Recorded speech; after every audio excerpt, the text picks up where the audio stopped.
ওনার ওই সব চিন্তা ভাবনা ওগুলো বাজে, ওগুলোর কোনো ভিত্তিহীন। স্যার, আপনি আগামীকাল পর্যন্ত ডেডলাইন বেঁধে দিয়েছিলেন এসএসসিকে, এসএসসি তরফ থেকে আপাতত কোনো রেসপন্স পেয়েছেন? কোনো রেসপন্স পাইনি। আমাকে আলাদা করে বা আমরা যারা গিয়েছিলাম আমাদের আলাদা করে রেসপন্স করবে তা আমি মনে করি না। আমরা ওনাদের ওয়েবসাইটটা দেখবো ওনারা পাবলিশ করলেন কি করলেন না। আগামীকালের মধ্যে যদি না হয় তারপর কি পদক্ষেপ হবে? একটু ওয়েট করুন, আমরা আজকে সন্ধ্যাবেলায় বলতে পারবো, বলে দেবো কি পদক্ষেপ হবে। এনারাও তো রাজ্যে এরা খোলা আকাশের নিচে বসে রয়েছেন, কেউ যোগাযোগও করেনি এসএসসি তরফ থেকে? না, কেন যোগাযোগ করবে? ওদের তো মুখ্যমন্ত্রীর নির্দেশে চলছেন, যত রকমের অসভ্যতা করা যায় করবে। একটু বাদে হয়তো এখানেই পুলিশ ঝাঁপিয়ে পড়বে, একটু বাদেই হয়তো পুলিশ এখানে ঝাঁপিয়ে পড়বে। তো আজকে আমরা এসছি, রূপা গাঙ্গুলি এসছেন, রুদ্রনীল এসছেন, আমাদের প্রাক্তন চেয়ারম্যান চিত্তরঞ্জন মণ্ডল এসছেন। আমরা এসেছি এদের প্রতি সহমর্মিতা জানাতে এবং এই কথা বলতে যে ভেঙে পড়বেন না, লড়াইটা জারি থাকবে। আমরাও আপনাদের পাশে সম্পূর্ণভাবে আছি, যেটা আমাদের নেতা শুভেন্দু অধিকারী প্রথম দিকে বলে দিয়েছেন। পুলিশ যেভাবে লাঠি মারলো শিক্ষককে, সেই হিসাবে দেখা গেল সোশ্যাল মিডিয়ায় পুলিশ যেভাবে লাঠি মারলো শিক্ষককে সোশ্যাল মিডিয়ায় তীব্র নিন্দার ঝড় উঠেছে। এই লাঠি মারাকে কেন্দ্র করে দেখা যাচ্ছে সুবোধ সরকার, সুবোধ সরকার তিনি কবিতা লিখেছেন যে যাদবপুরের লাঠিটা লাঠি আর কসবার লাঠিটা লাঠি নয়।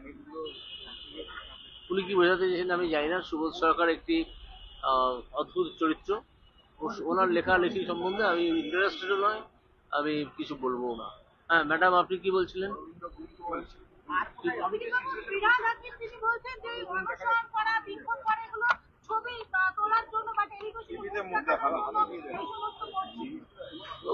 ওনারা এসব কুৎসা করবেন, ওনাদের তো প্রচুর টাকা, কোটি কোটি টাকা, সে কোটি কোটি টাকা তদন্ত হবে, শুরু হবে।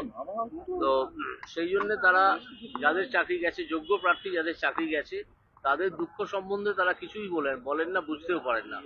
এত যদি টাকা থাকে কারো, তিনি অন্যের দুঃখকে দুঃখ বলে মনেই করেন না।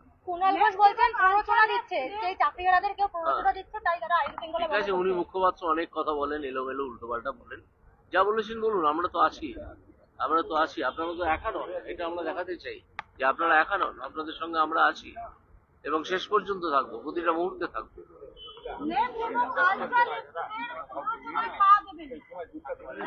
ওটা তো ওদের ওই একটা মন্ত্র আছে, লেফট এবং আলট্রা লেফট। আমরা তো বিজেপির তরফ থেকে এসেছি, কিন্তু বিজেপি তো এটা নিয়ে সেভাবে রাজনীতি করছে না, বিজেপি রাজনীতি করছে না। আমরা শুধুই যদি মানুষ বিজেপির দিকে ঘুরে যায় এইসব কাণ্ড কারখানায়, কিন্তু আমরা প্রচার করে কিছু করছি না। আপনার মুখ্যমন্ত্রী এবং তার পুলিশের কাণ্ড কারখানাতেই তো মানুষের মন বিজেপির দিকে ঘুরে যাবে। যদি যাবে, উনি বিপদে পড়বেন, আর যদি না যাবে, ওনার তাহলে সুবিধে হবে।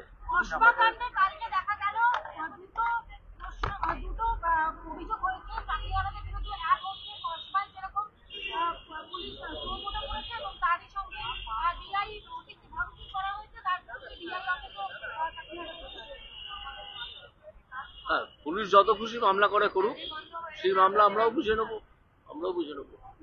গত কয়েকদিন ধরে যা দেখছি তাতে কি মনে হচ্ছে, সরকারের কোন রকম ইচ্ছা আছে নাকি যাবতীয় ফাঁসে থাকার যে সরকার যে দুর্নীতির যে ছবি সরকারের সুপ্রিম কোর্টের কাছে ধরা পড়েছে, সেটা খানিকটা সাফ করতে হবে।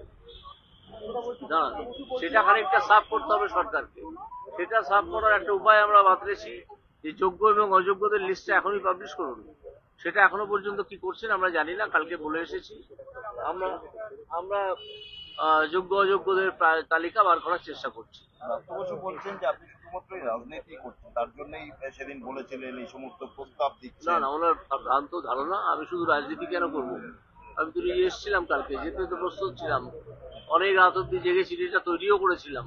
কিন্তু যখন দেখলাম যে নিরীহ শিক্ষকদের উপর পুলিশ লাঠি চালাচ্ছে, শুধু না লাঠি মারছে, তখন আর যাওয়ার কোনো প্রশ্ন ওঠে না। কারণ আপনারা গন্ডগোলই চাইছেন। উনি বলছেন যে পুলিশ তো শিক্ষা দপ্তরের কথাই চলে না, তাহলে তিনি আমার এখানে আসবেন। তাহলে শিক্ষা দপ্তর কথা যদি না চলে, তাহলে শিক্ষা দপ্তরের ওখানে যেখানে বিক্ষোভ হচ্ছিল সেখানে পুলিশ ঢুকলো কেন? তাই না? শিক্ষা দপ্তরের কথা চলে আমরা সবাই জানি।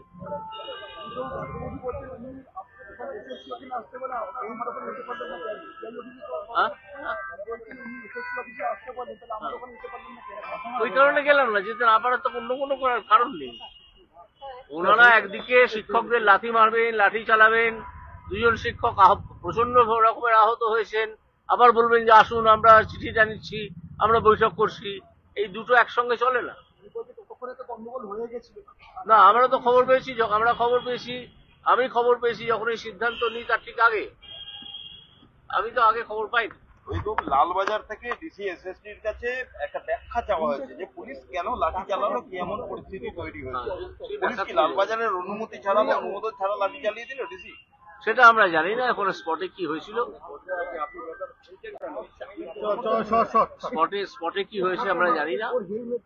তিনটি রিপোর্ট দেবেন।